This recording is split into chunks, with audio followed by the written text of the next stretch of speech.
तो आज अपन पढ़ेंगे treatment of congestive heart failure. तो पहले तो दो तरह के हार्ट फेलियर होते हैं, जान लो। एक होता है एक्यूट, एक होता है क्रोनिक। ठीक है, तो एक्यूट में क्या होता है कि हमारा मेन एम होता है कि हार्ट की कॉन्ट्रैक्टिलिटी बढ़ाना। ठीक है ना, हार्ट की कॉन्ट्रैक्टिलिटी बढ़ाना। और क्रोनिक में मेन होता है कि उसकी मोर्टेलिटी को कम करना। ठीक है ना, क्रोनिक में लंबे समय तक हो गया तो हार्ट की जो एक्टिविटी होती है लंबे समय तक होती है, तो यहाँ पे क्या हो जाता है कि LVH हो जाता है। LVH मतलब लेफ्ट वेंट्रिकुलर हाइपरट्रॉफी। तो इसके कारण जो हमारी होती है मोर्टेलिटी बढ़ जाती है। तो हमारा एम क्या होता है इसमें कि मोर्टेलिटी कम कराना। ठीक है, दो तरीके के हार्ट फेलियर हो गए। तो पहली चीज़ कि हम लोग treatment of congestive heart failure में पहले तो क्या क्या कर सकते हैं। तो पहला कि हम लोग अपनी जो है लाइफस्टाइल थोड़ी बदले। ठीक है, रहने सहने का तरीका थोड़ा बदले। तो लाइफस्टाइल मॉडिफिकेशन में तुम्हारा पहला आ गया physical rest, emotional rest, small doses of tranquilizer. Tranquilizer जो है तुम्हें आराम करना, जो होता है ना कि एक ओपियोइड एनाल्जेसिक जैसे तुम्हें आराम देते हैं, तो उसी तरह एक ट्रंकलाइजर्स होते हैं जो तुम्हें इमोशनल रेस्ट थोड़ा सा देते हैं। ठीक है ना, तो और डिक्रीज ओबेसिटी, मोटापा कम करना। सॉल्ट रिस्ट्रिक्टेड डाइट हो सकता है, जिसमें देखो सॉल्ट रिस्ट्रिक्टेड डाइट इसलिए क्योंकि उसमें सोडियम होता है, और सोडियम क्या करता है, वाटर का रिटेंशन कराता है। और लेफ्ट वेंट्रिकुलर जैसे क्रोनिक हार्ट फेलियर में वाटर ज़्यादा हो जाता है, इडीमा हो जाता है, तो हमें सोडियम को थोड़ा कम करना पड़ता है। तो हमारी जो नॉर्मल डाइट होती है उसमें मोस्टली 6 से 10 ग्राम हम लोग रोज खाते हैं। लेकिन अगर जब हार्ट फेलियर हो जाए और भी सीवियर वाला, तो 0.5 to 2 ग्राम हम लोग को अपना सॉल्ट की डाइट करनी पड़ती है। तो अब इसके अलावा avoid salt retaining medicine. Salt retaining medicine को अवॉइड करना है। उसमें कौन कौन सी आती है, अपनी non steroidal anti inflammatory drugs आती हैं, NSAIDs। और restriction of H2N most cases, यहाँ पे जानते हुए एडीमा हो जाएगा। एडीमा हो जाएगा तो हम लोग को वाटर का मतलब कि रेस्ट्रिक्शन ऑफ वाटर, बहुत ही सीवियर केसेस में तो रेस्ट्रिक्शन ऑफ वाटर कर देंगे हम लोग। ठीक है ना, क्योंकि एडीमा हो जाता है। ठीक, तो एम्स ऑफ ट्रीटमेंट हम लोग देखते हैं। एम्स ऑफ ट्रीटमेंट क्या है भैया, तो इसमें है कि to relieve the congestive symptoms and increase the contractility of heart. Congestion मतलब समझते हो कि इंक्रीज फ्लूइड हो गया तो कंजेशन हो जाता है उसमें। ठीक है ना, कंजेशन आप लोग अपनी पैथोलॉजी में पढ़ोगे कंजेस्टिव हार्ट फेलियर के बारे में, तो वहां जानोगे कि इसमें कंजेस्टिव हार्ट फेलियर में पल्मोनरी एडीमा हो जाएगा, पल्मोनरी एडीमा। और तुम्हारा क्या होगा, ये अच्छे से जो है जो अपना हार्ट है वो पंप नहीं कर पाएगा। उसकी जो है कि कॉन्ट्रैक्टिलिटी थोड़ी कम हो जाती है, कॉन्ट्रैक्टिलिटी डिक्रीजेज। ठीक है ना, तो ये देख लो कि और हमारा दूसरा क्या है कि कॉन्ट्रैक्टिलिटी बढ़ाना। यही दोनों चीज़ की बात मैंने कर दी। ठीक है, तो अब क्या होगा कि arrest of progression of disease and improve the survival of individual. ठीक है ना, ये जो लेफ्ट वेंट्रिकुलर हाइपरट्रॉफी के बारे में बात हो रही है, LVH के बारे में बात हो रही है, तो इसका जो है प्रोग्रेशन हम लोग को रोकना है और सर्वाइवल ऑफ इंडिविजुअल बढ़ाना है। ठीक है, तो relieve the congestive system and increase contraction. अब हम लोग क्या करेंगे, जो कंजेस्टिव सिम्टम्स है, जो एडिमा के कारण जो सिम्टम्स आ रहे हैं हमारे, और उसके अलावा जो हमको कॉन्ट्रैक्शन इंक्रीज करना है, तो इनको देते हैं एक सर्टेन ग्रुप ऑफ ड्रग्स, इनको कहते हैं आइनोडाइलेटर्स। आइनोडाइलेटर्स, ठीक है ना, आइनोडाइलेटर्स कहते हैं। ये जो है आइनोट्रोपिक इफेक्ट होते हैं इसका, और एक डायलेटिंग इफेक्ट होते हैं, वेजोडाइलेटरी इफेक्ट। तो इसीलिए इन ड्रग को कहते हैं आइनोडाइलेटर। ठीक है ना, तो हम लोग के कुछ आइनोट्रोपिक एजेंट्स होते हैं, जैसे कि डिजॉक्सिन वगैरह। डिजॉक्सिन हो गया, डोब्यूटामाइड हो गया, डोपामीन हो गया, अमीरिनोन हो गया, मिलिरिनोन होता है। ये दोनों होते हैं फॉस्फोडाइस्ट्रेज इनिबिटर्स होते हैं। ठीक है ना, फॉस्फोडाइस्ट्रेज इनिबिटर्स क्या करते हैं, ये कैम की मात्रा बढ़ा देते हैं। कैम की मात्रा बढ़ा देंगे तो क्या होगा, वेसोडाइलेशन हो जाएगा। ठीक है ना, ये चीज़ समझ में आती है अपने को। डिजॉक्सिन के बारे में आगे बताऊंगा। ठीक है, तो अपन देखते हैं अपनी पहली ड्रग को, जो है हमारी डायूरेटिक्स। तो diuretics relieve both pulmonary oedema due to left heart failure and systemic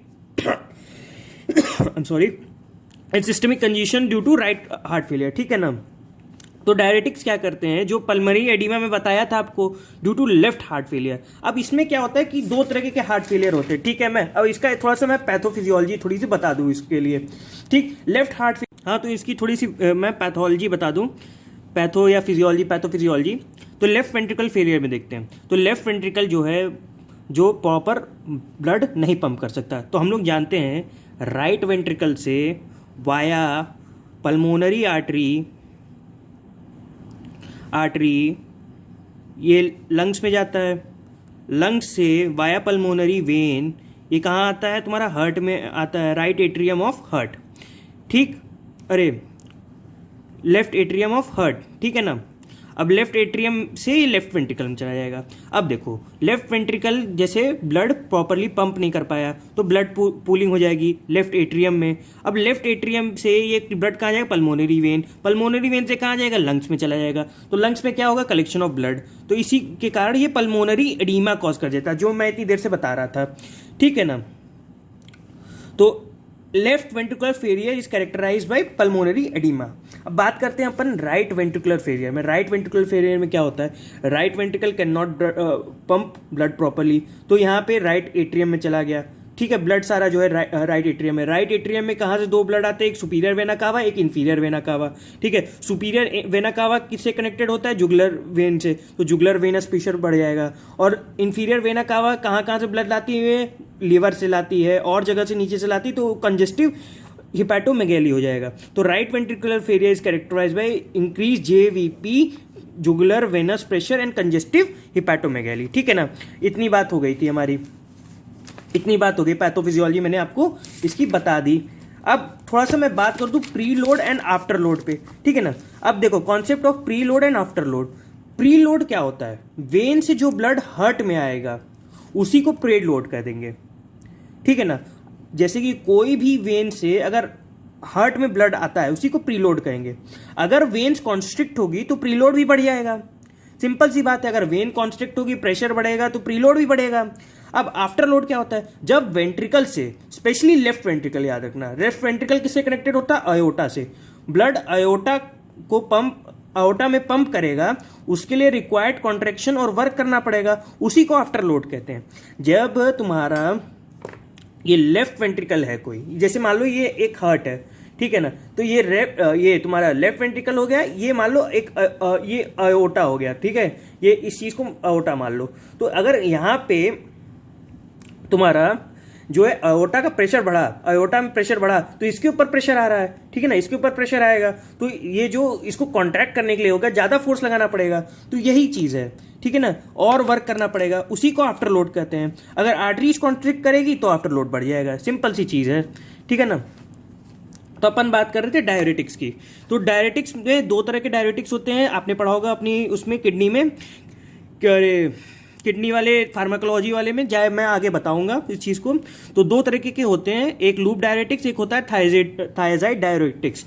loop diuretics stronger diuretics होते हैं, ठीक है ना, इस चीज को याद रखना कि स्ट्रॉन्गर होते हैं, ये वीक होते हैं, ठीक है ना। लूप डायरेटिक्स ज्यादातर हम लोग CHF में देते हैं, और थायजाइड डायरेटिक्स को ज्यादातर हम लोग हाइपरटेंशन वगैरह में देते हैं, ठीक है। लूप डायरेटिक्स में एक फ्यूरासमाइड आता है, और थायजाइड डायरेटिक्स में मेथाजोलोन और हाइड्रोथोलोजाइड आता है, ठीक है ना, ये चीज देख लेना।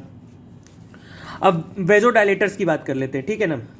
वेजोडायलेटर्स में क्या क्या आता है, तो वेजोडायलेटर्स क्या करते हैं कि increase contractility of heart by decreasing the after load on heart.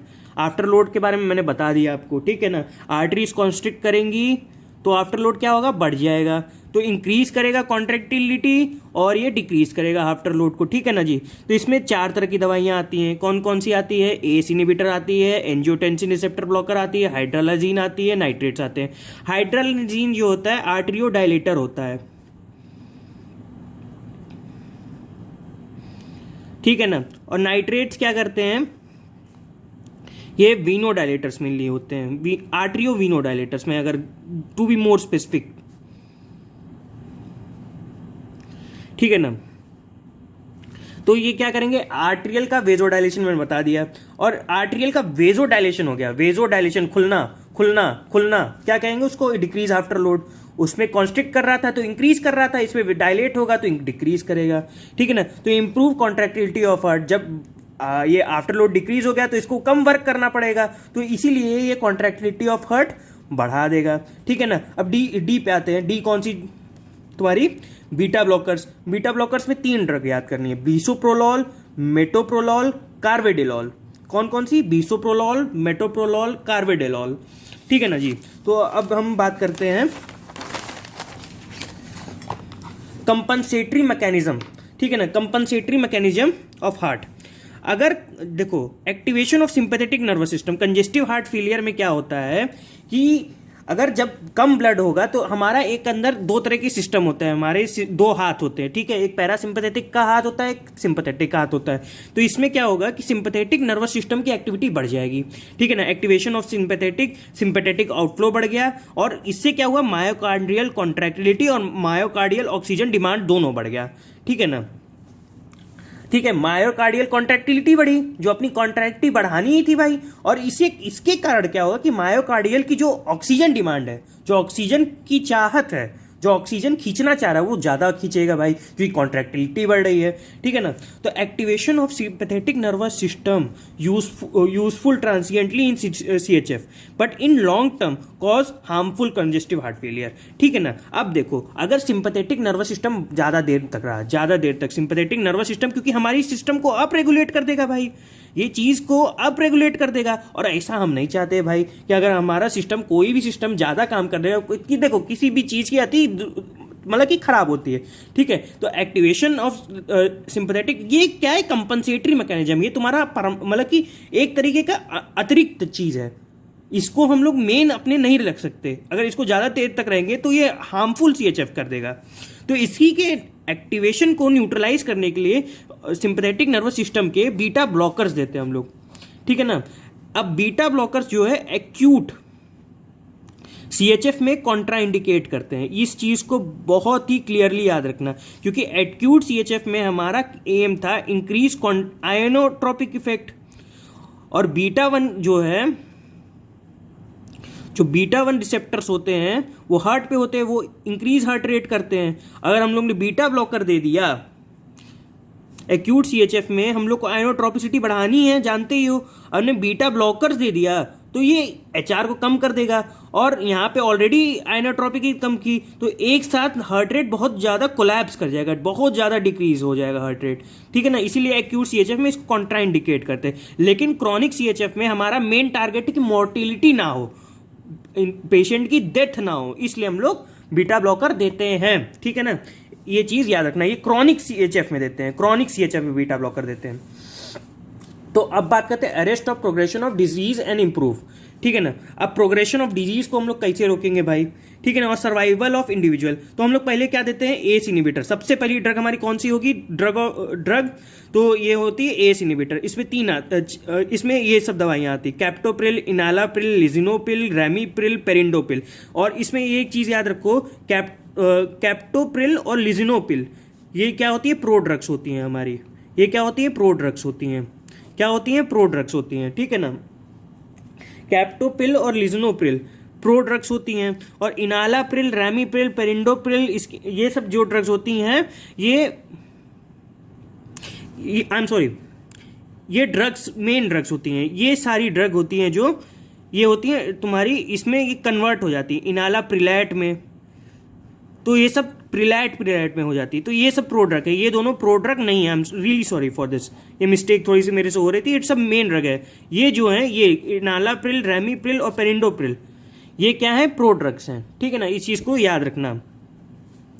ठीक, अब इसमें दो चीजें होती हैं, 2 साइड इफेक्ट इसमें मेनली याद रखना। एक चीज ये जो एस इनिबिटर्स होते हैं, ये ब्रैडिकाइनिन की मेटाबॉलिज्म को रोक देते हैं, डिक्रीज ब्रैडिकाइनिन मेटाबॉलिज्म।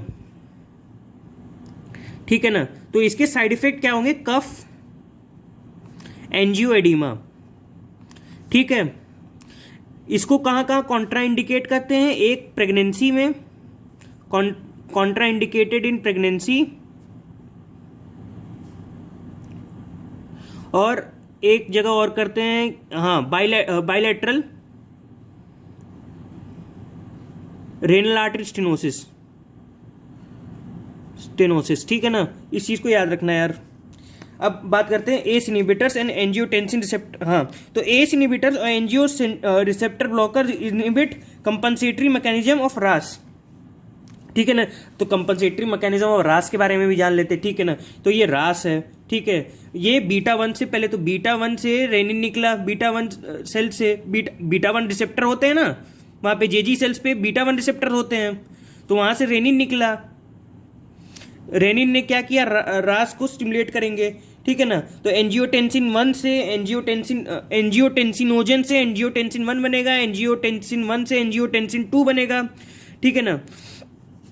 तो यहाँ पे एल्डोस्टेरॉन रिलीज हो गया, ठीक है ना। एल्डोस्टेरॉन दो चीजें कराएगा, एक तो फाइब्रोसिस ऑफ मायोकार्डियम और दूसरा कार्डियक रिमॉडलिंग, और दूसरा वेजोकॉन्स्ट्रिक्शन। और वेजोकॉन्स्ट्रिक्शन क्या होगा, मैंने पहले बताया था आपको, increase after load on heart. क्या होगा, increase after load on heart. तो साइड इफेक्ट मैंने बता ही दिया, ड्राई कफ हो जाती है, contraindicated in pregnancy and bilateral artery renal artery stenosis, ठीक है, ये यहाँ लिखा है, ठीक। दूसरी एंजियोटेंसिन रिसेप्टर ब्लॉकर्स के बारे में देख लेते हैं, ठीक है। इसमें बहुत सारी ड्रग होती हैं, लोसार्टन होती है, कैंडीसार्टन होती है, एर्बीसार्टन होती है, एक टेल्मीसार्टन भी होती है, ठीक है। टेल्मीसार्टन ये एक रिसेप्टर होता है, देख लेना, PPAR गामा को रिसेप्टर को स्टिमुलेट करता है। बस इतनी चीज से, एक चीज बस इतनी सी याद कर लो, ठीक। अब देखते हैं एल्डोस्टेरॉन इनिबिटर, ये होता है तुम्हारा इंसुलिन में, तुम पढ़ोगे इंसुलिन वाले जब आएगा ना, डायबिटीज मेलाइटस, तब वहां पढ़ोगे, अभी देखने की जरूरत नहीं है, मैं खाली ऐसे बता दिया कि इसको, इस चीज को बस याद रखना, टेल्मीसार्टन, ठीक है ना। तो एल्डोस्टेरॉन इनिबिटर्स के बारे में पढ़ते हैं। तो एल्डोस्टेरॉन इनिबिटर्स दो होते हैं, ठीक है ना, तुम्हारे, एक स्पाइरोनोलैक्टोन हो गया, इसको क्या कहते हैं, एक और इसका नाम है potassium sparing diuretics, potassium sparing diuretics, एकदम नई चीज बता रहा हूं, ठीक है ना, तुम्हारी किताब में भी लिखी होगी, पोटेशियम स्पेरिंग डायूरेटिक्स। थोड़ा सा यार गंदा हो रहा है पेज, तुम बाद में पढ़ते टाइम शायद से नोट्स बना लिया करो तो बेटर रहता है, नहीं तो बाद में फोटो खींच के बनाओगे तो दिक्कत होता है, चलो लेकिन, ठीक है ना। तो ये पोटेशियम स्पेरिंग डायूरेटिक्स होते हैं, ठीक है ना। एक चीज़ ये हो गई तुम्हारी, क्या होती है, पोटेशियम स्पेरिंग डायूरेटिक्स, क्योंकि यहाँ पे पोटेशियम का ये रिटेंशन कराते हैं। अब दो चीज़ें, स्पाइरोनोलैक्टोन और इप्रिनोलोन में एक डिफरेंस है, स्पाइरोनोलैक्टोन गायनेकोमेस्टिया कराता है और ये नहीं कराता है, ये नहीं कराता है, ठीक है ना, ये एब्सेंट होता है यहाँ पे, तो ये इसका साइड इफेक्ट है ये, लेकिन ठीक है ना, ये गायनेकोमेस्टिया कराएगा स्पाइरोनोलैक्टोन, ये नहीं कराएगा, ठीक है ना। चौथी ड्रग के बारे में बात कर लेते हैं, बीटा ब्लॉकर, ठीक है ना, बीटा ब्लॉकर। तो it न्यूट्रलाइजेज the increase sympathetic outflow and decrease myocardial oxygen demand, यहां मैंने बता दिया था पहले ही आपको, ठीक है। और एक चीज और, digoxin will not improve the survival of patient but increase the cardiac contractility. यहां पे डिजॉक्सिन नहीं देते हैं, यहां पे डिजॉक्सिन नहीं देते हैं, सेकंड वाले केस में डिजॉक्सिन बहुत, मतलब नहीं देना चाहिए यहाँ पे डिजॉक्सिन, ठीक है ना, क्योंकि डिजॉक्सिन जो है सर्वाइवल ऑफ पेशेंट में कोई काम नहीं करेगा, बट जो कार्डियक कॉन्ट्रैक्टिव उस पर बढ़ाएगा, तो उसको एक्यूट वाले CHF में देंगे, क्रॉनिक वाले में नहीं देंगे। तो इसके बारे में और बात करते हैं नेक्स्ट लेक्चर में।